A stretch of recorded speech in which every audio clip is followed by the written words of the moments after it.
জুলাই অভ্যুত্থানের বর্ষপূর্তিতে শাহবাগের সমাবেশে ছাত্রদল নেতাকর্মীদের ঢল। আগামী দিনে ছাত্রদের স্বার্থে, ছাত্রদের কল্যাণে যে কোনো প্রকার স্যাক্রিফাইস করতে ছাত্রদল সদা প্রস্তুত। যত ছাত্র সমাবেশ হয়েছে সব থেকে বড় ছাত্র সমাবেশ আজকে ইনশাআল্লাহ এই শাহবাগ চত্বরে বাংলাদেশ জাতীয়তাবাদী ছাত্রদল উপহার দিবে। শহীদ মিনারের জনসমাবেশ থেকে ইশতেহার ঘোষণা করবে এনসিপি। নাগরিক পরিচয় সে কিভাবে নতুন রাষ্ট্রে বসবাস করতে পারে সেই ইচ্ছা, সেই অধিকারের আলাপ এখানে থাকবে। যে বাংলাদেশে থাকবে না দুর্নীতি, থাকবে না অন্যায় অবিচার, যে নির্বিচারে খুন, চাঁদাবাজি। গণহত্যা মামলায় শেখ হাসিনার বিরুদ্ধে সাক্ষ্য গ্রহণ শুরু। খুনের রাজনীতি বন্ধে ট্রাইব্যুনালে সর্বোচ্চ শাস্তির আশা অ্যাটর্নি জেনারেলের। মানুষকে গুলি করে হত্যা করা হয়েছে, ল্যাথেল উইপন ব্যবহার করা হয়েছে। আমরা এই অপরাধের বিচার চেয়েছি। ট্রাইব্যুনাল প্রমাণ করতে পারে যে ন্যায় বিচার নিরপেক্ষ, দৃঢ় এবং অনিবার্য। শেখ হাসিনাকে হঠাতে ৯ দফা থেকে ১ দফা কর্মসূচি ঘোষণা হয় ৩ আগস্ট। পদত্যাগের আলটিমেটাম দিয়েছিলেন নাহিদ ইসলাম। মর্মান্তিক বিমান দুর্ঘটনার ১৩ দিন পর সীমিত পরিসরে খুলল মাইলস্টোন। এখনই পাঠদান নয়, শিক্ষার্থীদের মানসিক ট্রমা কাটাতে চলছে কাউন্সেলিং। মধ্যরাতে নাটোর সুগার মিলে দুর্ধর্ষ ডাকাতি। নৈশ প্রহরীদের বেঁধে মালামাল লুট। জড়িতদের ধরতে অভিযানে নেমেছে পুলিশ। ভারতের গোয়েন্দা ব্যর্থতাতেই রাফাল ফাইটার জেট ধ্বংস করেছিল পাকিস্তান। জে-10 ফাইটার জেটের ক্ষেপণাস্ত্রের ক্ষমতা নিয়ে ছিল না সঠিক ধারণা।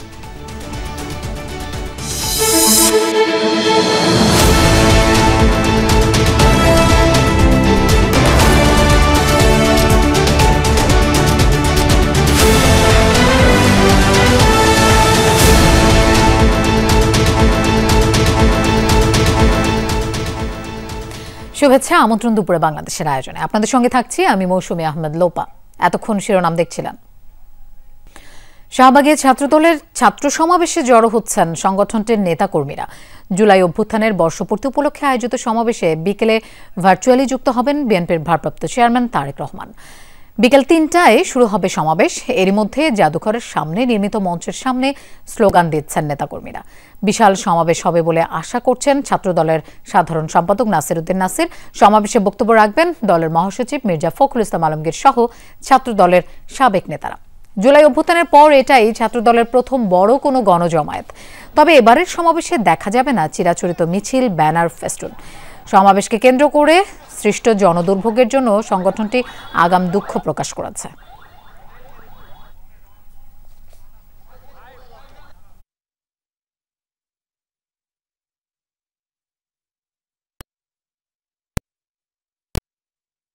আগামী দিনে ছাত্রদের স্বার্থে, ছাত্রদের কল্যাণে যে কোনো প্রকার স্যাক্রিফাইস করতে ছাত্রদল সদা প্রস্তুত। শাহবাগ চত্বরে অতীতে যত রাজনৈতিক সমাবেশ হয়েছে, যত ছাত্র সমাবেশ হয়েছে সব থেকে বড় ছাত্র সমাবেশ আজকে ইনশাআল্লাহ এই শাহবাগ চত্বরে বাংলাদেশ জাতীয়তাবাদী ছাত্রদল উপহার দিবে। সেজন্য আপনাদের সকলের আমরা সহযোগিতা কামনা করছি। অতীতেও আমরা সহযোগিতা পেয়েছি। দর্শক, শাহবাগে আছেন আমাদের সহকর্মী সাইফুদ্দিন রবিন। আমরা তার কাছে যাচ্ছি। রবিন, ৩টায় তো আনুষ্ঠানিকভাবে সমাবেশ শুরু হবে। এরই মধ্যে প্রচুর নেতাকর্মী জড়ো হয়েছেন। সার্বিক পরিবেশ কেমন দেখছেন? নেতাকর্মীদের উচ্ছ্বাস সম্পর্কেও একটু জানতে চাই। খানিক আগেই এক পশলা ঝুম বৃষ্টি হয়ে গিয়েছে, এখন ঝিরিঝিরি বৃষ্টি হচ্ছে। তারপরেও জনারণ্যে পরিণত হয়েছে এই শাহবাগ, যেখানে ছাত্র সমাবেশের আয়োজন করেছে বিএনপির অন্যতম অঙ্গ সহযোগী সংগঠন জাতীয়তাবাদী ছাত্রদল। মূলত জুলাই গণঅভ্যুত্থানের বর্ষপূর্তিকে ঘিরেই এই কর্মসূচি, যেটি অনুষ্ঠিত হওয়ার কথা ছিল কেন্দ্রীয় শহীদ মিনারে, এবং সেই শহীদ মিনারের অনুষ্ঠানের লক্ষ্যে তারা বিশ্ববিদ্যালয় কর্তৃপক্ষের অনুমতিও পেয়েছিল। কিন্তু পরবর্তীতে এনসিপির কর্মসূচি ঘোষণা, তাদের অনুরোধ এবং সেই অনুরোধে সাড়া দিয়ে বলা চলে রাজনৈতিক সৌহার্দ্য আর সহনশীলতার পরিচয় দিয়েই জাতীয়তাবাদী ছাত্রদল তাদের স্থান পরিবর্তন করে এই শাহবাগে কর্মসূচিটি পালন করছে।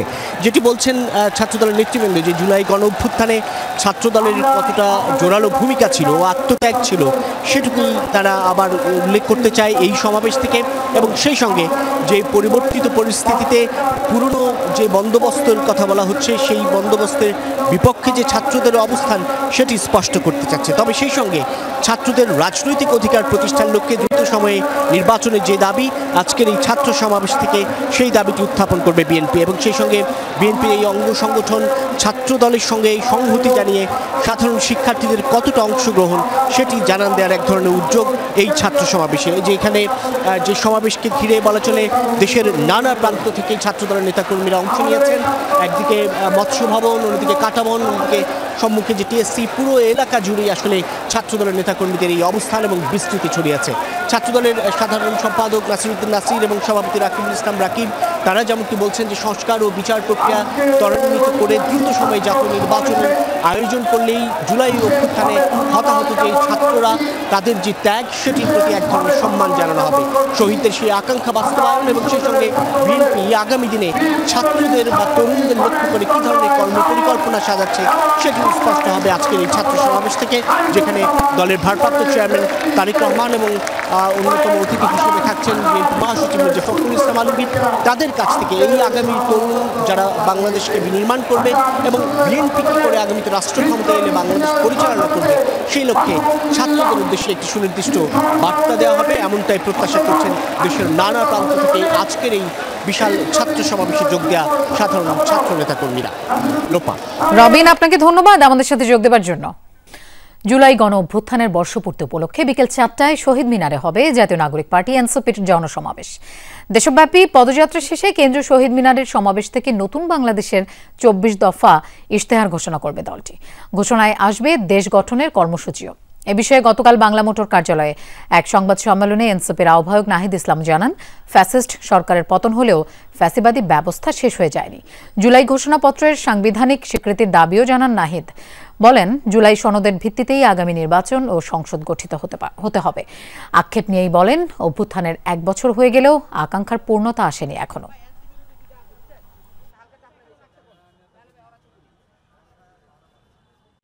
একটা মানুষ একটা রাষ্ট্রে রাজনৈতিক পরিচয়ের বাইরে গিয়ে নাগরিক পরিচয়ে সে কিভাবে নতুন রাষ্ট্রে বসবাস করতে পারে সেই ইচ্ছা, সেই অধিকারের আলাপ এখানে থাকবে। যে বাংলাদেশে থাকবে না দুর্নীতি, থাকবে না অন্যায় অবিচার, যে নির্বিচারে খুন, চাঁদাবাজি, অনিয়ম, অপশাসন। একটা জুলাই খসড়া প্রকাশ করা হয়েছে, এই জুলাইকে আমরা যেটা খসড়া প্রকাশ করেছে এটাকে আমরা প্রত্যাখ্যান করেছি। ওইখানে মাস্ট বি আমাদের জুলাইয়ের দাবি সব থাকা লাগবে। দর্শক, কেন্দ্রীয় শহীদ মিনারে আছেন আমাদের সহকর্মী লামিয়া তিথি, আমরা তার কাছে যাচ্ছি। তিথি, 4টায় তো সমাবেশ আনুষ্ঠানিকভাবে শুরু হওয়ার কথা, নেতৃবৃন্দ আসতে শুরু করেছেন কিনা? সেই সাথে আরেকটি জিনিস জানতে চাই, এনসিপির ইশতেহারে কি থাকছে সে বিষয়ে কোনো ধরনের ধারণা আপনি পেয়েছেন কিনা? লোপা, শুরুতেই বলি যে নতুন বাংলাদেশ গড়তে যে ইশতেহার দেওয়ার কথা বলেছে এনসিপি, সেটি কিন্তু বেলা 4টার দিকে কিন্তু এই ঘোষণা দেওয়া হবে। বলতে গেলে ঘড়ির কাঁটায় কিন্তু আর 2 ঘন্টা মতো সময় আছে। আর আপনার যে দ্বিতীয় প্রশ্নটি ছিল নেতাকর্মীরা এসেছে কিনা, তো নেতাকর্মীদের বিষয়টা যদি আমি জানাই যে যেহেতু এখন 2 ঘন্টা পরেই দেখা যাবে কেন্দ্রীয় নেতারা এক এক করে আসবেন। এখন পর্যন্ত কিন্তু দেখা যাচ্ছে দূর দূরান্ত থেকে কয়েকজন কিছু নেতা এখনো উপস্থিত হয়েছে। আর এছাড়া যে জিজ্ঞেস করছিলেন আপনার তৃতীয় প্রশ্নটি, যে হচ্ছে যে 24 দফা ইশতেহার ঘোষণার কথাটি, সেটি সম্পর্কে যদি জানাই যে শহীদ মিনারে কিন্তু এই সমাবেশে কিন্তু নতুন বাংলাদেশ কেমন হবে তার কিন্তু রূপরেখা তুলে ধরার কথা কিন্তু জানিয়েছিলেন গতকালকে নাহিদ ইসলাম। তো আমরা যতটুকু জানতে পেরেছি যে 24টি পয়েন্ট বা ইশতেহার ঘোষণা করা হবে, যেখানে কিনা পররাষ্ট্রনীতি, খাদ্য, শিক্ষা, স্বাস্থ্য, অর্থনীতির পলিসি, কিভাবে দুর্নীতিমুক্ত বাংলাদেশ গড়ে তোলা হবে। একই সাথে কিন্তু প্রবাসীদের নিয়ে যে দলটির পরিকল্পনা এবং নগরায়ণ, আর্টিফিশিয়াল ইন্টেলিজেন্সের সব কিছু নিয়েই কিন্তু এই যে দলটির পরিকল্পনা রয়েছে তা কিন্তু এই ইশতেহারে তুলে ধরা হবে এক এক করে। বেলা 4টা নাগাদ কিন্তু এই যেই কেন্দ্রীয় শহীদ মিনার রয়েছে সেই শহীদ মিনারেই কিন্তু তারা এই ইশতেহারগুলো তুলে ধরবে এক দফার ঘোষক নাহিদ ইসলাম।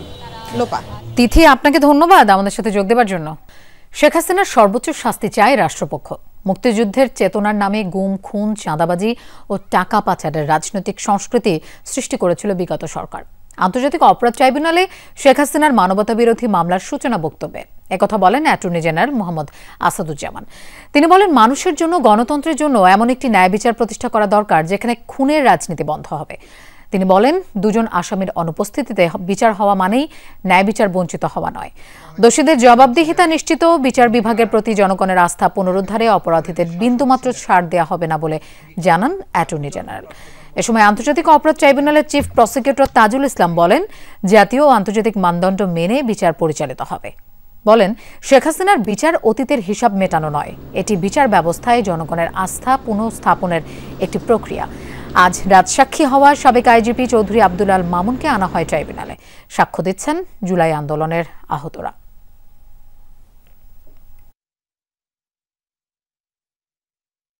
বিগত 17 বছরে মুক্তিযুদ্ধের চেতনা মানে একটি প্রজন্মের কাছে বার্তা দেওয়া হচ্ছিল, দিনের ভোট রাতে করা যায়, ভোট ডাকাতি করা যায়, খুন করে গুম করে ক্ষমতায় থাকা যায়। নিরস্ত্র মানুষ যখন কথা বলছিলেন তখন সেই সমস্ত মানুষকে গুলি করে হত্যা করা হয়েছে, ল্যাথেল উইপন ব্যবহার করা হয়েছে। আমরা এই অপরাধের বিচার চেয়েছি। এই বিচার অতীতের হিসাব মেটানো নয়, এটি বিচার ব্যবস্থার জন্য জনগণের আস্থা পুনঃস্থাপনের একটি প্রক্রিয়া। ট্রাইব্যুনাল প্রমাণ করতে পারে যে ন্যায় বিচার নিরপেক্ষ, দৃঢ় এবং অনিবার্য। শেখ হাসিনা অভিযুক্ত হলেও এই বিচার প্রক্রিয়া তাকে এবং তার 2 সহ আসামিকে ন্যায়সঙ্গত বিচার নিশ্চিত করবে এবং বিচার জাতীয় আন্তর্জাতিক স্ট্যান্ডার্ড মেনে পরিচালিত হবে। দর্শক, এ বিষয়ে আমরা বিস্তারিত জানবো। আমাদের সাথে যোগ দিচ্ছেন সহকর্মী মাইনুল মারুফ। মারুফ, শুনানিতে সাক্ষীরা কি বলছেন একটু বিস্তারিত জানতে চাই। আজকে যে সাক্ষ্য গ্রহণের জন্য দিন নির্ধারণ ছিল সেখানে কিন্তু ইতিমধ্যে সাক্ষ্য গ্রহণ চলছে এবং আজ সাক্ষ্য দিচ্ছেন খোকনচন্দ্র বর্মন। তিনি একজন জুলাই আহত এবং তিনি ইতিমধ্যেই তুলে ধরেছেন সেই নির্মম ঘটনাগুলো যেখানে তিনি নিজে রাজপথে দাঁড়িয়ে আন্দোলন করার সময় দেখেছেন এবং তিনি নিজে আহত হয়েছেন। তার মুখের একদিক থেকে গুলি ঢুকে অপর দিক দিয়ে বেরিয়ে গিয়েছিল, এফোর ওপর হয়ে গিয়েছিল তার পুরো মুখ। সেই সাক্ষী কিন্তু ইতিমধ্যে তুলে ধরেছেন তার সামনে তার আশেপাশের বন্ধুরা কিভাবে লুটিয়ে পড়েছিল, কিভাবে গুলিবিদ্ধ হয়েছিল এবং কিভাবে তিনি দেখেছেন যে একের পর এক আহতকে হাসপাতালে নেওয়া হয়েছে। এই সকল তার জুলের অভিজ্ঞতা কিন্তু তিনি ইতিমধ্যেই তুলে ধরেছেন এবং আজ কিন্তু যে প্রসিকিউশন তারাই কিন্তু সাক্ষী নিচ্ছেন এবং পরবর্তীতে তার সাক্ষ্য গ্রহণ শেষে যে আসামি পক্ষের আইনজীবীরা রয়েছেন তারা কিন্তু তাকে ক্রস চেক করতে পারেন এবং এর বাইরে আজকের দিন বাদেও কিন্তু আগামীকালকের দিনটিও কিন্তু নির্ধারিত ছিল সাক্ষ্য গ্রহণের জন্য। আগামীকালও হয়তো সাক্ষ্য গ্রহণ হবে এবং আজ কিন্তু এখন পর্যন্ত সাক্ষ্য গ্রহণ চলছে এবং আজ কিন্তু এই একজনেরই সাক্ষ্য নেওয়া হচ্ছে। এর পাশাপাশি আমরা সকালে দেখেছি যে মূলত যে সূচনা বক্তব্য তা কিন্তু শুরু হয়, তখন কিন্তু অ্যাটর্নি জেনারেল বক্তব্য দিয়েছেন, চিফ প্রসিকিউটর বক্তব্য দিয়েছেন এবং তারা কিন্তু তাদের বক্তব্যে এই বিচার যাতে ন্যায়সঙ্গত হয়, কোনো ধরনের ত্রুটি না থাকে, আন্তর্জাতিক মানের হয় সেই দিকে কিন্তু তারা জোর দিয়েছেন এবং ভবিষ্যতের জন্য যেন একটি উদাহরণ সৃষ্টি হয়, ভবিষ্যতে যেন আর ফ্যাসিবাদ সৃষ্টি না হয়, ফ্যাসিস্ট হওয়ার কেউ সাহস না করে, এমন দৃষ্টান্তমূলক বিচার কিন্তু তারা ট্রাইব্যুনালের কাছে দাবি জানিয়েছেন, ট্রাইব্যুনালের কাছে উপস্থাপন করেছেন এমন বিচারের জন্য এবং সেই লক্ষ্যে কিন্তু তারা বলছেন যে যত ধরনের সাক্ষ্য প্রমাণ প্রয়োজন সবই আছে এবং তা কিন্তু এই যেই অভিযোগ রয়েছে আসামিদের পক্ষে তা প্রমাণে যথেষ্ট। লোপা মারুফ, আপনাকে ধন্যবাদ আমাদের সাথে যোগ দেওয়ার জন্য। পুলিশের নির্বিচার হত্যা, হয়রানি আর শেখ হাসিনার কূটকৌশলের প্রতিবাদে ফুঁসে ওঠে ছাত্র জনতা। 34 জুলাই হাজার হাজার বিক্ষুব্ধ মানুষ জড়ো হয় কেন্দ্রীয় শহীদ মিনারে। বিভিন্ন শ্রেণী পেশার মানুষের জমায়েতে সরকার পতনের এক দফা ঘোষিত হয় সেদিন বিকেলে। তবে শেখ হাসিনার মসনদের ভিত নড়ে যায় সকালেই, যখন ছাত্র জনতার পক্ষে নিজ অবস্থান জানায় সেনাবাহিনী। তখনও ক্ষমতা কুক্ষিগত করার নীল নকশায় বুঁদ তৎকালীন প্রধানমন্ত্রী শেখ হাসিনা। যুক্ত ছিল অধীনস্থ কর্মী বাহিনীও। আহমেদ রেজার প্রতিবেদনে দেখুন বিস্তারিত।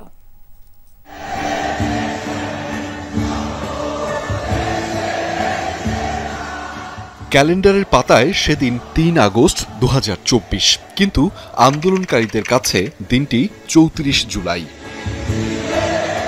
কেন্দ্রীয় শহীদ মিনার, যত দূর চোখ যায় মানুষ আর মানুষ, কে শিক্ষার্থী, কে অভিভাবক, কে পেশাজীবী, চেনা দেয়। সবার গন্তব্য রক্ত দিয়ে কেনা স্বাধীন বাংলাদেশের ভিত্তিমূল কেন্দ্রীয় শহীদ মিনারে। উদ্বেলিত ছাত্র জনতার প্রতিবাদী স্লোগানে প্রকম্পিত হয় ঢাকার আকাশ বাতাস। বৈষম্য বিরোধী ছাত্র আন্দোলনের পূর্ব ঘোষিত এই কর্মসূচিতে যোগ দিতে রাজধানীর বিভিন্ন প্রান্ত থেকে দলে দলে মিছিল আসতে থাকে সকাল থেকেই। দুপুর গড়িয়ে বিকেল পুরো এলাকা পরিণত হয় জনসমুদ্রে।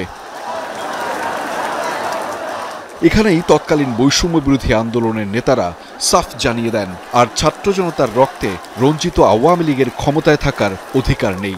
দাবি এখন একটাই, স্বৈরাচারী হাসিনা সরকারের পতন। আমরা মনে করি খুনি হাসিনা সরকার এবং এই ফ্যাসিবাদী শাসন ব্যবস্থা বাংলাদেশ থেকে তার পতন করতে হবে। শিক্ষার্থীদের দাবির সঙ্গে একাত্মতা প্রকাশ করে এদিন মাঠে নামে ব্যান্ড ও সঙ্গীত শিল্পীরা। ধানমন্ডির রবীন্দ্র সরোবরের সংহতি জানিয়ে শিল্পীদের অনেকেই যোগ দেন শহীদ মিনারে। সমাবেশে যোগ দিয়েছিলেন অবসরপ্রাপ্ত সেনা কর্মকর্তারাও। সমর্থন আরও জোরালো হয় যখন বিএনপি তাদের অবস্থান জানায়। কেবল নৈতিক সমর্থন নয়, কোটা সংস্কার আন্দোলনে শিক্ষার্থীদের সব ধরনের সহযোগিতা করবে দলটি। ছাত্রদের এই যৌক্তিক আন্দোলন, এই আন্দোলনে আমাদের শুধু সমর্থন নয়, আমাদের সর্ব রকমের সহযোগিতা সহমত তাদের সঙ্গে থাকবে। আন্দোলন দমাতে এদিন রাতে সরকারি বেসরকারি বিভিন্ন বিশ্ববিদ্যালয়ের ভিসি, শিক্ষক এবং কলেজ অধ্যক্ষদের সঙ্গে মতবিনিময় করেন শেখ হাসিনা। আন্দোলনকারীদের সাথে আলোচনায় বসার আগ্রহ প্রকাশ করেন তিনি। যখনই এই আন্দোলনকারীরা কথা বলতে চায়, আলোচনা করে সমাধান করতে চায়, আমি তাদের সাথে নিজেই বসতে রাজি। অন্যদিকে তারই দলের সাধারণ সম্পাদক ওবায়দুল কাদের ঘোষণা করেন পাল্টা কর্মসূচির। জানান, পরদিন থেকে রাজধানী সহ দেশের সকল নগর মহানগরে জমায়েত কর্মসূচি পালন করবে আওয়ামী লীগ। বাংলাদেশের সকল জেলা ও মহানগরে জমায়েত। এই পরিস্থিতিতে সেনাবাহিনীর ভূমিকা কি হবে সেদিকেই নজর ছিল রাজনৈতিক বিশ্লেষক সহ আপামর জনতার। এদিন অফিসার্স অ্যাড্রেসে সেনাবাহিনী প্রধান জেনারেল ওয়াকারুজ্জামান বলেন, বাংলাদেশ সেনাবাহিনী সবসময় জনগণের পাশে আছে এবং থাকবে, যা আন্দোলনকারীদের মনোবলকে আরও দৃঢ় করে তোলে। এতে বেগবান হয় এক দফা আন্দোলন, যার ফলশ্রুতিতে 5 আগস্ট দেশ ছেড়ে পালিয়ে যায় শেখ হাসিনা। অবসান ঘটে বাংলাদেশের ইতিহাসের সবচেয়ে দীর্ঘ স্বৈরাচারের। রচিত হয় নতুন এক ইতিহাস। আহমেদ রেজা, যমুনা নিউজ, ঢাকা। মানসম্মতভাবে সমন্বিত সেবার ঘাটতি দেশের স্বাস্থ্য খাতের সবচেয়ে বড় দুর্বলতা বলে মনে করেন বেসরকারি গবেষণা সংস্থা power and participation research centre পিপিআরসির নির্বাহী চেয়ারম্যান হোসেন জিল্লুর রহমান। সকালে রাজধানী সিরডাপ মিলনায়তনে পিপিআরসি, ইউএইচসি ফোরাম ও ইউনিসেফ আয়োজিত স্বাস্থ্য খাত সংস্কার বিষয়ক এক আলোচনায় তিনি একথা বলেন, স্বাস্থ্য সংস্কার কমিশন সুপারিশ দেওয়ার 3 মাস পার হলেও স্বাস্থ্য খাতে দৃশ্যমান কোনো পরিবর্তন নেই। শুধুমাত্র কারিগরি আলোচনায় সীমাবদ্ধ না থেকে সুপারিশ অনুযায়ী পরবর্তী করণীয় নিয়ে আলোচনা চালিয়ে যেতে হবে। স্বাস্থ্য খাতকে শুধু ডাক্তার ও নার্স হিসেবে না দেখে রাষ্ট্রকেও এই খাতকে বিনিয়োগের খাত হিসেবে গুরুত্ব দেওয়ার আহ্বান জানান তিনি। এ সময় তিনি গুণগত প্রাথমিক স্বাস্থ্যসেবা ও স্বাস্থ্য শিক্ষার ঘাটতি কমানোর তাগিদ দেন।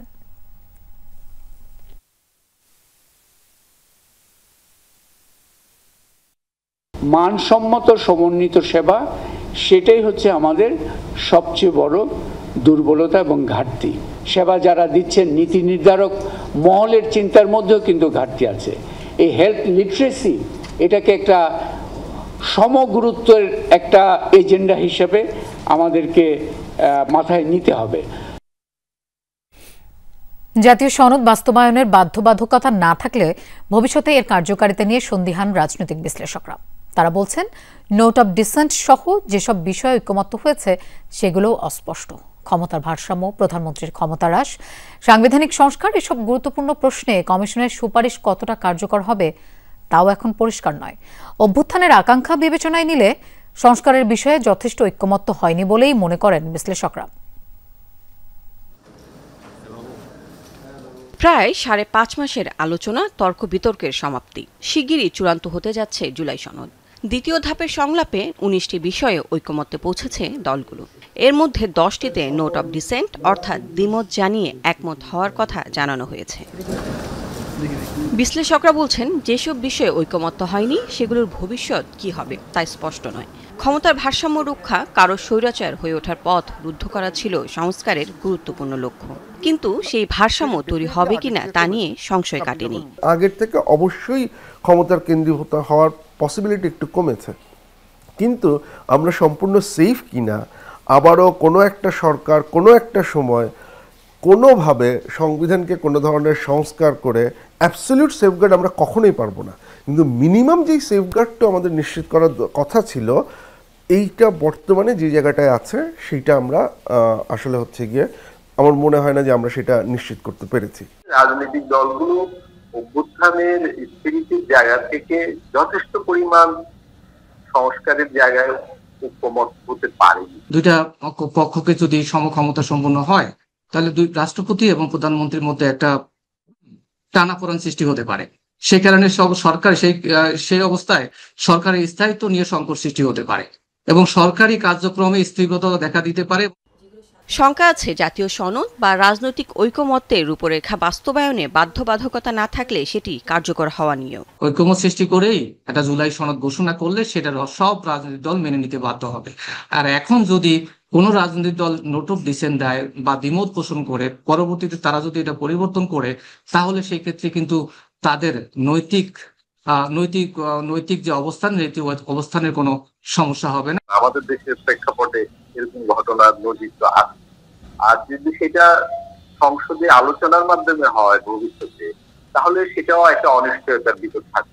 ফলে আমরা জুলাইয়ের অভ্যুত্থানের দাবি দেওয়ার যে সমাধান আপাতত পাচ্ছি সেটা আমার মনে হচ্ছে একটা অনিশ্চিত। যে জায়গাগুলোতে ক্রিটিক্যাল এই পাওয়ার শেয়ারিং বা হচ্ছে চেক অ্যান্ড ব্যালেন্স নিশ্চিত করার ব্যাপার সেখানেই একটা নোট অফ ডিসেন্ট থাকছে। সেই ক্ষেত্রে রেফারেন্ডাম একটা উপায় হতে পারে যে আমরা হয়তো জাতীয় সংসদে যে নির্বাচন হবে তার সাথেই এই রেফারেন্ডামটা যদি আমরা পাশ করায় নিতে পারি, যদি জনগণ ওভারওয়েলমিংলি এই রেফারেন্ডামের পক্ষে ভোট দেয় তাহলে সেটা এক ধরনের বাধ্যবাধকতা তৈরি করে।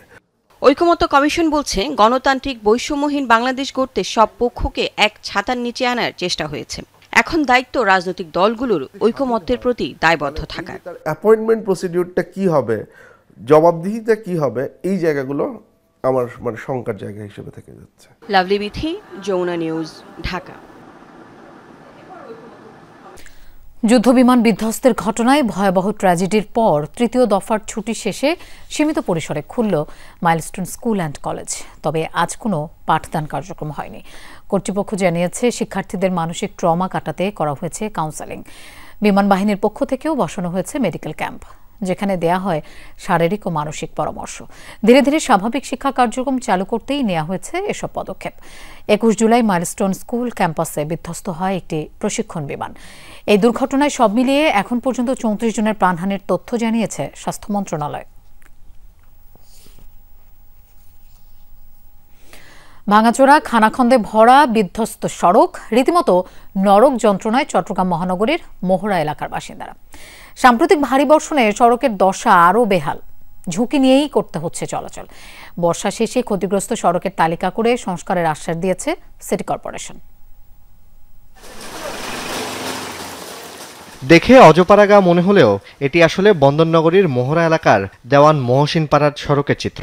এমনিতেই বছরের পর বছর ভাঙাচোরা খনাখন্দে ভরা সড়ক, সাম্প্রতিক টানা ভারী বৃষ্টিতে অবস্থা আরও বেহাল। এই রাস্তা দিয়ে তো অনেক কষ্টে চলাচল করতে হয়, দীর্ঘদিন ধরেই বৃষ্টির কারণে রাস্তাটা ভাঙা। অনেক সময় রুগী পর্যন্ত নিয়ে যাওয়া অনেক কষ্ট হয়ে যায়, আর যখন জোয়ারের পানি আসে তখন তো আরো এতটুকু পানি থাকে। 5 মিনিটের একটা আপনার গন্তব্যে পৌঁছাতে পারবে সেখানে আপনার ঘুরে যাইতে গেলে আপনার প্রায় আধা ঘন্টা সময় চলে যায়। এখানে সম্পূর্ণ মৌলিক কাজগুলো যেগুলো আছে প্রত্যেক কাজের জন্য আমাদের পানিগুলো ডেয়ে যেতে হয়। সংযোগ সড়ক হওয়ায় ছোট গাড়ির পাশাপাশি এখানে চলে পণ্যবাহী ভারী যানবাহনও, ফলে সড়কও ক্ষতবিক্ষত, ঝুঁকি নিয়ে চলছে চলাচল। গাড়ির চাকা নষ্ট হয়ে যায়, সেজি ভাঙি যায়, বিভিন্ন রকমের সমস্যা আছে, পানি উঠে যায়, অনেক সমস্যা হয়। গাড়ি চালাতে কষ্ট হয়তো, অনেক ভাঙাচোরা গাড়ি তাইতে উল্টে যায়। একটা গাড়ির যদি উল্টে পড়ে যায় তাহলে মানুষের ক্ষতি হবে, গাড়িরও ক্ষতি হবে। রাস্তাঘাট খারাপ না, ভাঙা ঘরটা। একই অবস্থা মোহরার LA খান সড়কের। গত বছরের 5 আগস্টের পর ঠিকাদার পালিয়ে যাওয়ায় বন্ধ সংস্কার কাজ, চলাচলের দুর্ভোগের শেষ নেই স্থানীয়দের। রাস্তাটা ঠিক করতেছে আজকে 2 বছর, গত রমজানে ধরছিল কাজ হয়ে যাবে বলছিল, কিন্তু হচ্ছে না। রাস্তাটা পড়ে থাকতে আজকে মনে হয় 5 বছর ধরে এরকম পড়ে থাকছে, কোনো কাজ করে নাই। এখানে যারা বিল্ডিং করছে ওই গত কয়েকদিন আগে বলতেছে মানে ওরা এখান থেকে চলে যাবে আর যাতায়াতের ব্যবস্থার কারণে। একটা হসপিটালে নিয়ে যাবে এই সুযোগ নেই, না হয় কাঁধে করে নিয়ে যেতে হবে, না হয় রোগী মারা যাবে রাস্তায়। এই একটা পরিস্থিতির মধ্যেই আছি আমরা এখানে। শুধু এই এলাকাতেই নয়, সিটি কর্পোরেশনের তথ্যমতে চলতি বর্ষায় 41টি ওয়ার্ডে অন্তত 70 থেকে 80টি সড়ক বেশি ক্ষতিগ্রস্ত, যার পরিমাণ 100 কিলোমিটারেরও বেশি। যেখানে গর্ত হয়ে গেছে, যেখানে রাস্তাঘাটের অবস্থা খুব খারাপ হয়েছে, সেই রাস্তাঘাটটা খুব দ্রুত গতিতে রিপেয়ার করার জন্য সেটার ইনস্ট্রাকশন আমি দিয়েছি। সুবাইত ইবনে শাহাদাত, যমুনা নিউজ, চট্টগ্রাম। গাজীপুরের শ্রীপুরে স্ত্রীকে পুড়িয়ে হত্যার অভিযোগ উঠেছে স্বামীর বিরুদ্ধে। গতরাতে উপজেলার ইদ্রবপুর এলাকায় এই ঘটনা ঘটে। সকালে মারুফা আক্তার মরদেহ উদ্ধার করে পুলিশ। আলামত সংগ্রহ করেছে সিআইডির ফরেনসিক ইউনিট। ঘটনার পর থেকে পলাতক রয়েছে মিজানুর রহমান। স্বজনদের দাবি, স্ত্রীকে ঘরে তালাবদ্ধ করে পেট্রোল ঢেলে পুড়িয়ে হত্যা করেছে স্বামী। পুলিশ বলছে তদন্তের পরই উদ্ঘাটন হবে ঘটনার রহস্য।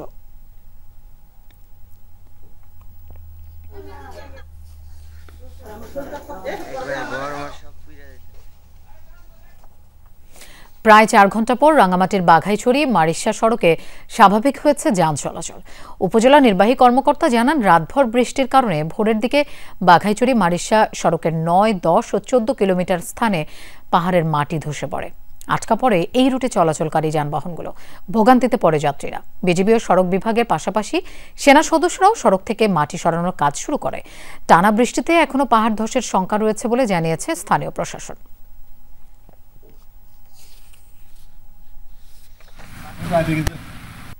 চৌহালি ও শাহজাদপুর উপজেলার একাংশ নিয়ে ছিল সিরাজগঞ্জ 6 আসন। 2008 সালে চৌহালিকে সংযুক্ত করা হয় বেলকুচির সাথে। চৌহালিবাসীর অভিযোগ, এরপর থেকেই তারা উন্নয়ন বঞ্চিত। আসনটি পুনর্বহালের দাবিতে মানববন্ধন সহ বিভিন্ন কর্মসূচি পালন করছেন স্থানীয়রা। 9টি উপজেলা নিয়ে গঠিত সিরাজগঞ্জ জেলা। স্বাধীনতার পর থেকে জেলায় সংসদীয় আসন ছিল 7টি। 2008 সালে সিরাজগঞ্জ 6 আসনকে যুক্ত করা হয় বেলকুচি কামারখন্দ উপজেলা নিয়ে গঠিত সিরাজগঞ্জ 5 আসনের সাথে। সিরাজগঞ্জ 6 আসনে ভোটার সংখ্যা ছিল 2,10,978 জন। বিলুপ্তির পর 4টি সংসদীয় নির্বাচনে বেলকুচি থেকে নির্বাচিত হয়েছেন প্রার্থীরা। এ সময়ের মধ্যে নদী ভাঙন রোধ সহ দৃশ্যমান কোনো উন্নয়ন হয়নি অঞ্চলটিতে। এতে ভোগান্তি আগের তুলনায় অনেকটাই বেড়েছে বলে অভিযোগ স্থানীয়দের। যত বরাদ্দ আসছে শুধু পেপার ট্রানজ্যাকশন হয়েছে, রাস্তাঘাট কোনো কিছু উন্নয়নমূলক কোনো কিছু হয়নি। কিছু লোকজনের কারণে তাদের সুবিধার্থে তারা এই আসনটি ভাগ করে নিয়ে যায়, কিন্তু আমাদের এই এলাকার অবহেলিত এলাকার লোকজনের খুব অসুবিধা। চর অঞ্চলের জনগণ প্রতিনিয়ত নদীর সঙ্গে যুদ্ধ করতেছে এবং এখানে অবকাঠামোর কোনো উন্নয়ন করতে পারতেছি না। আমরা বরাদ্দগুলি সব বেলকুচিতেই চলে যায়। আসন পুনর্বহালের দাবিতে নির্বাচন কমিশনে বিএনপি সহ স্থানীয়দের পক্ষে জমা পড়েছে একাধিক আবেদন। হয়েছে 2টি মামলাও, তবে এখনো মেলেনি কোনো সমাধান। এনাদপুর এবং সাতপুরের 4টে ইউনিয়ন মিলে সেই 6 আসন ফিরে পাই, তাহলে এখান থেকে নির্বাচিত হবে, এখানে জনপ্রতিনিধিত্ব হবে। নির্দিষ্ট আইনে সীমানা নির্ধারণ করা হয়, সেখানে নির্বাচন কমিশনের এই বিষয়টি এখতিয়ার সম্পন্ন। আবেদন কেউ যদি করে, আমরা এটা যথাযথ প্রক্রিয়ায় নির্বাচন কমিশনকে জানিয়ে দেই। চৌহালি উপজেলা সহ শাহজাদপুর উপজেলার পূর্ব অংশের 4টি ইউনিয়ন নিয়ে গঠিত ছিল সাবেক সিরাজগঞ্জ 6 আসন, যা পুনর্বহালের দাবি জানিয়েছেন স্থানীয়রা। সাইফ আহমেদ, যমুনা নিউজ। বিএনপির ভাইস চেয়ারম্যান গিয়াসউদ্দিন কাদের চৌধুরীর পদ স্থগিতের প্রতিবাদে চট্টগ্রামে মানববন্ধন ও বিক্ষোভ মিছিল করেছেন তার অনুসারীরা। সকালে রাউজানের গহিরা থেকে সদর পর্যন্ত এই কর্মসূচি পালন করেন তারা। নেতাকর্মীরা বলেন, গিয়াসউদ্দিন কাদের চৌধুরীর পদ স্থগিত করা দলের জন্য একটি হঠকারী সিদ্ধান্ত। অবিলম্বে এই সিদ্ধান্ত প্রত্যাহারের দাবি জানিয়েছেন তারা। গেল মঙ্গলবার পাল্টাপাল্টি শোডাউনকে কেন্দ্র করে বিএনপি চেয়ারপারসনের উপদেষ্টা গোলাম আকবর খন্দকার আর ভাইস চেয়ারম্যান গিয়াসউদ্দিন কাদের চৌধুরীর অনুসারীদের মধ্যে সংঘর্ষ হয়। এতে গোলাম আকবর সহ অন্তত 20 জন আহত হয়। পরে গিয়াস কাদেরের ভাইস চেয়ারম্যান পদ স্থগিত আর গোলাম আকবরের নেতৃত্বাধীন উত্তর জেলা বিএনপির কমিটি কেন্দ্র থেকে বিলুপ্ত করা হয়। গত 1 বছরে এই 2 নেতার অনুসারীদের দ্বন্দ্বে প্রাণ হারিয়েছেন অন্তত 15 জন। মধ্যরাতে নাটোর সুগার মিলে দুর্ধর্ষ ডাকাতির ঘটনা ঘটেছে। লুটপাট করা হয়েছে মালামাল। মিল কর্তৃপক্ষ জানিয়েছে, একদল ডাকাত নৈশ প্রহরীদের প্রথমে অস্ত্রের মুখে জিম্মি করে, তারপর তাদের বেঁধে রেখে ভেতরে প্রবেশ করে ডাকাত দল। Mill house, workshop, mechanical laboratory office কক্ষে ঢুকে চালায় তাণ্ডব। কর্তৃপক্ষের দাবি, মিলের বিয়ারিং, ওয়েল্ডিং, কেবল, পাম্পসহ প্রায় ৯০ লাখ টাকার মালামাল লুট করা হয়েছে।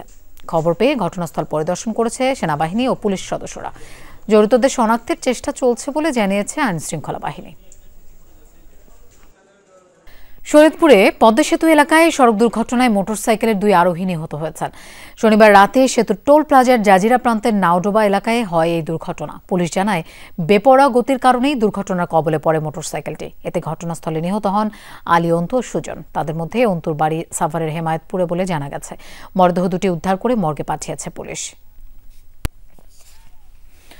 বিশিষ্ট পরমাণু বিজ্ঞানী ও গবেষক, বাংলাদেশ উন্মুক্ত বিশ্ববিদ্যালয়ের প্রতিষ্ঠাতা উপাচার্য ও ইমেরিটাস অধ্যাপক, বিশিষ্ট ইসলামী চিন্তাবিদ অধ্যাপক ডক্টর এম শমশের আলী ইন্তেকাল করেছেন। ইন্না লিল্লাহি ওয়া ইন্না ইলাইহি রাজিউন। শনিবার দিবাগত রাত 3:30টার দিকে ঢাকার একটি হাসপাতালে চিকিৎসাধীন অবস্থায় ইন্তেকাল করেন বরেণ্যই শিক্ষাবিদ। মৃত্যুকালে তার বয়স হয়েছিল 87 বছর। শমশের আলীর বড় ছেলে জেহান আলী তার বাবার মৃত্যুর বিষয়টি নিশ্চিত করেছেন। বাদ জোহর ধানমন্ডির 7 নম্বর রোডের বাইতুল আমান মসজিদে জানাজা অনুষ্ঠিত হবে। দাফন করা হবে আজিমপুর কবরস্থানে। বাংলাদেশ বিজ্ঞান একাডেমির প্রাক্তন সভাপতি শমশের আলী 1937 সালের 21 নভেম্বর কুষ্টিয়ার ভেড়ামারায় জন্মগ্রহণ করেন। 1961 সালে পাকিস্তান আণবিক শক্তি কমিশনে যোগদানের মাধ্যমে শমশের আলীর কর্মজীবন শুরু হয়। 1970 সালে অত্যন্ত অল্প বয়সে আণবিক শক্তি কমিশনের পরিচালক হিসেবে দায়িত্ব পান। 1973 সালে স্পেশাল সাইটেশনের মাধ্যমে শমশের আলীকে ঢাকা বিশ্ববিদ্যালয়ের অনারারি প্রফেসর অব ফিজিক্স হিসেবে সম্মাননা দেওয়া হয়। ভারতের সাথে সংঘাতে কিভাবে বিশ্বের প্রথম দেশ হিসেবে অত্যাধুনিক রাফাল ফাইটার জেট ধ্বংস করেছিল পাকিস্তান। বার্তা সংস্থা রয়টার্সের তথ্য মতে, দিল্লির গোয়েন্দা ব্যর্থতার কারণেই এই অবিশ্বাস্য সফলতা পেয়েছে পাকিস্তানের বিমান বাহিনী। বলা হচ্ছে, চীনের তৈরি জে-10 ফাইটার জেটের ক্ষেপণাস্ত্রের ফায়ারিং রেঞ্জ সম্পর্কে সঠিক ধারণা ছিল না ভারতীয় গোয়েন্দাদের। তাদের ভুল তথ্যেই মে মাসের সংঘাতে রাফাল সহ অন্তত 3টি যুদ্ধ বিমান হারায় নয়াদিল্লি। গত মে মাসে ভারতের সাথে সংঘাতে ফ্রান্সের তৈরি অত্যাধুনিক ফাইটার জেট রাফাল ধ্বংসের দাবি করে বেশ আলোচনার জন্ম দিয়েছিল পাকিস্তান। ভারত আনুষ্ঠানিকভাবে রাফাল হারানোর কথা স্বীকার না করলেও এই যুদ্ধবিমান যে ভূপাতিত হয়েছিল সেটি নিশ্চিত করেছে এর নির্মাতা প্রতিষ্ঠান। যুদ্ধক্ষেত্রে পশ্চিমা ফাইটার জেট রাফাল ধ্বংসের ঘটনা ইতিহাসে এটি প্রথম। এ ঘটনার পর রাফালের শেয়ারেও নামে ধস। চীনের সমরাস্ত্রের বিপরীতে পশ্চিমা অস্ত্রের কার্যকারিতা নিয়ে ওঠে প্রশ্ন। কিভাবে রাফাল ধ্বংস করে ইতিহাস গড়েছিল পাকিস্তান?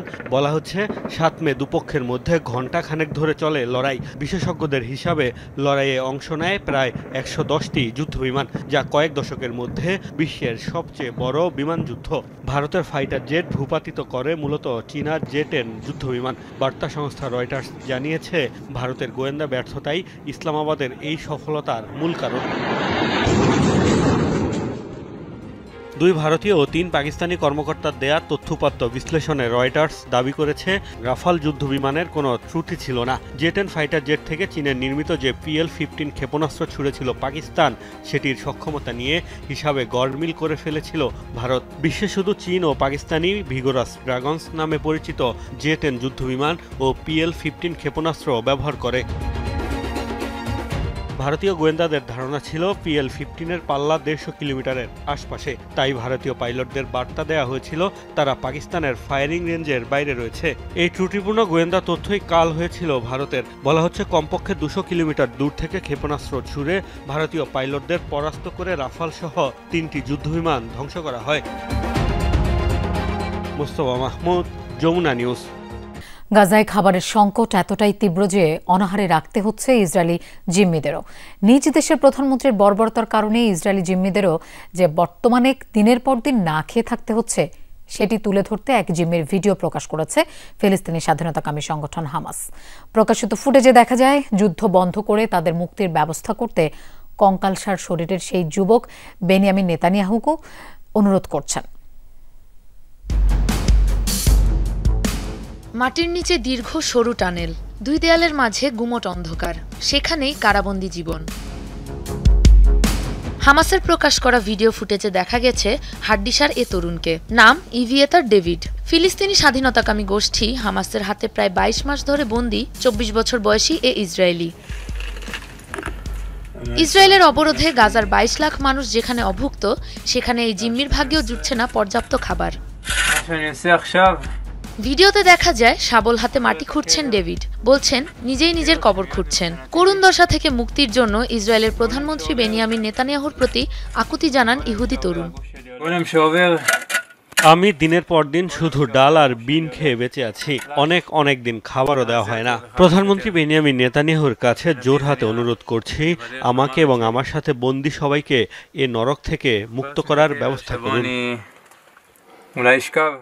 ভিডিও ফুটেজটি রিপোস্ট করেছে হামাসের জিম্মি দশা থেকে মুক্তি পাওয়া আরেক ইসরায়েলি টাল সোহাম। বন্দী ইসরায়েলিদের খাবার সরবরাহে জনগণ ও সরকারের পক্ষ থেকে হামাসের উপর চাপ সৃষ্টির আহ্বান জানান তিনি।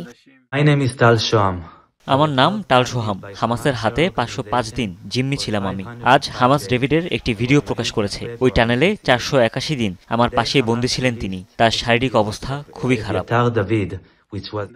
এই মুহূর্তে ডেভিড সহ অন্তত 20 জন জীবিত বন্দী রয়েছে হামাসের জিম্মায়। ধারণা করা হচ্ছে যুদ্ধবিরতিতে ইসরায়েল প্রশাসনের উপর চাপ বাড়াতেই বন্দী ডেভিডের ভিডিও প্রকাশ করেছে হামাস।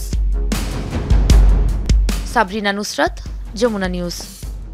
গাজায় যুদ্ধ বন্ধ এবং জিম্মি মুক্তির দাবিতে ইসরায়েলে চলছে ব্যাপক বিক্ষোভ। শনিবারও তেল আবিবের হোস্টেজ স্কয়ারে জড়ো হন শত শত মানুষ। এ সময় জিম্মিদের জীবন নিয়ে শঙ্কা প্রকাশ করেন বিক্ষোভকারীরা। সরকারের কঠোর সমালোচনাও করেন তারা। ইসরায়েলিদের অভিযোগ, যুদ্ধ বন্ধ না করে জিম্মিদের জীবন ঝুঁকিতে ফেলছেন প্রধানমন্ত্রী বেনিয়ামিন নেতানিয়াহু। এতে সাধারণ ইসরায়েলিদের পাশাপাশি অংশ নেন জিম্মিদের স্বজনরাও।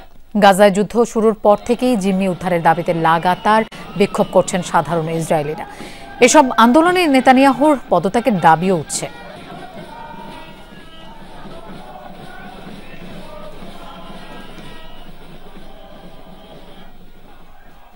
আজারবাইজান থেকে প্রাকৃতিক গ্যাস নেওয়া শুরু করেছে সিরিয়া।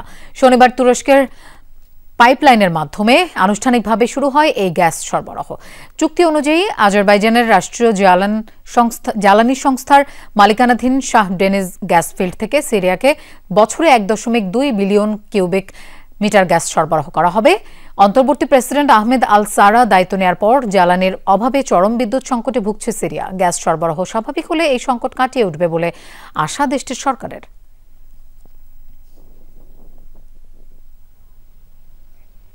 দর্শক, এই ছিল দুপুরে বাংলাদেশের আয়োজনে। আর এতক্ষণ সাথে থাকার জন্য ধন্যবাদ সবাইকে।